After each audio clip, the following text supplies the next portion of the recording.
Hello everyone, in this video we will discuss the term three unities, the evolution of the three unities in Renaissance drama.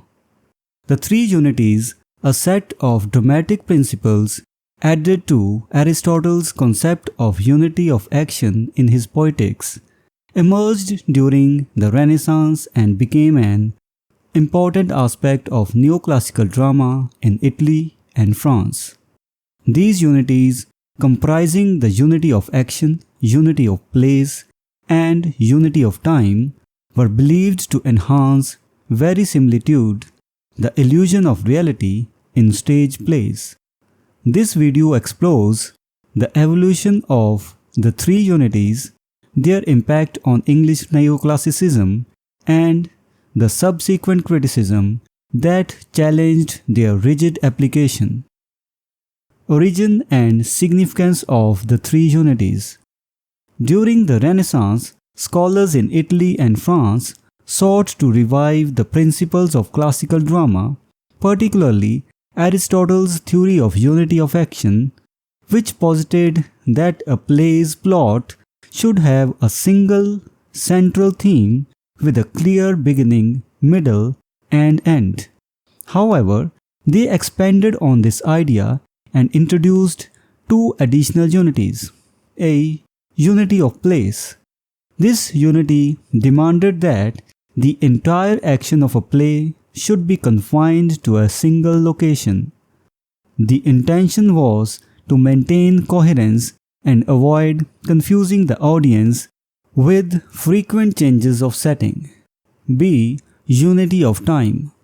According to this unity, the events depicted in a play should unfold within a restricted time frame, usually limited to a few hours or at most a single day. The purpose was to create a sense of immediacy and realism. English neoclassicism and the influence of Shakespeare. Unlike Italy and France, the strict adherence to the unities of place and time did not significantly influence English neoclassicism. The prominent playwright William Shakespeare, known for his complex and diverse plots, frequently depicted changes of place and the passage of long periods of time in his plays. His works, such as Hamlet and The Tempest, showcased a broader scope of storytelling, departing from the narrow constraints of the unities. Samuel Johnson's critique of the unities. In 1765, Samuel Johnson's preface to Shakespeare dealt a significant blow to the rigid application of the unities of place and time. Johnson questioned the principle of dramatic verisimilitude on which these unities were based, arguing that the essence of great drama lies in its ability to move beyond strict realism and explore the complexities of human nature and society. Legacy and current perspectives. Following Johnson's critique, the unities of place and time in England were no longer seen as essential rules, but rather as optional devices at the playwright's disposal.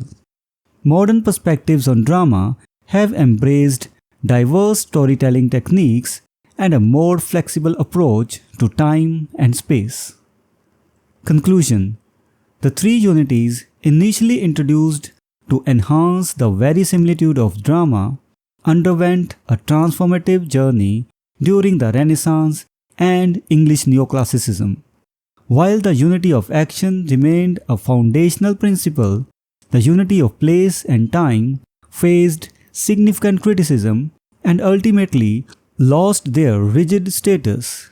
The evolution of the three unities reflects the changing understanding of dramatic storytelling and the complexities of representing reality on stage.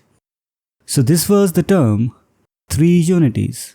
We will meet in the next video and discuss some other term. Until then, goodbye and thank you. Hello everyone, Welcome to this series on literary terms and literary theory. If you want to study the notes and MCQs related to this term, you can click the link given in the description. We are also going to start our online and offline classes for UGC NET for English literature very soon. So stay connected with us.